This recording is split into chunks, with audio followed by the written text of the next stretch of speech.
Bonjour, nous sommes le samedi 21 novembre 2009.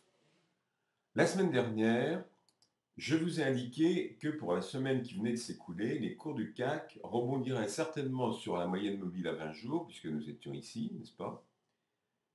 Ce qui s'est bien produit, mais que pour la suite, l'analyse graphique laissait un petit peu dans l'expectative. C'est effectivement aussi ce qui s'est produit, puisque regardez, les cours ont rebondi ici, sont repartis vers le haut et puis sont carrément revenus à la baisse à partir, disons, de mercredi.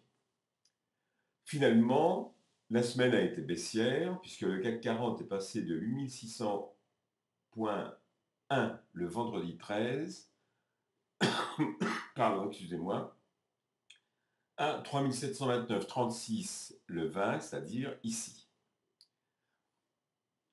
Tout ça représente un recul de 1,96%, c'est-à-dire presque 2%. Et apparemment, ça risque de continuer, puisque regardez l'orientation de la moyenne mobile à 20 jours, de la bande de Bollinger tout entière, regardez les stochastiques, regardez les volumes, bref, il n'y a qu'un élément positif, c'est la moyenne mobile à 150 jours.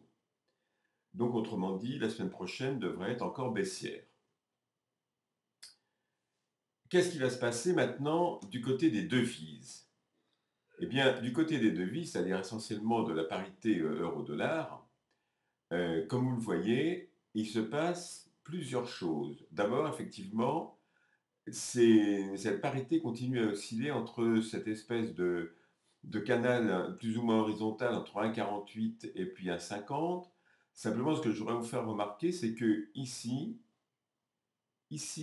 et ici, on a affaire à un triangle rectangle qui est un triangle rectangle baissier.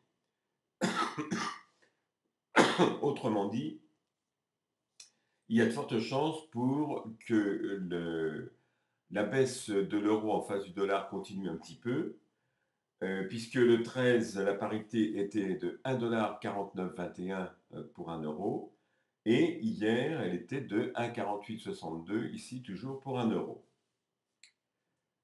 Alors, la parité aux alentours de 1,48, moi j'ai l'impression qu'elle va finir par établir la norme en quelque sorte des relations entre le dollar et l'euro, mais il est peut-être un peu tôt encore pour en parler, on verra bien plus tard. Et l'or maintenant. Alors l'or, lui, il n'y a pas de problème, il continue sa splendide progression. Regardez, il a terminé hier au-dessus de 1140, puisqu'il était exactement à 1150,50 ici.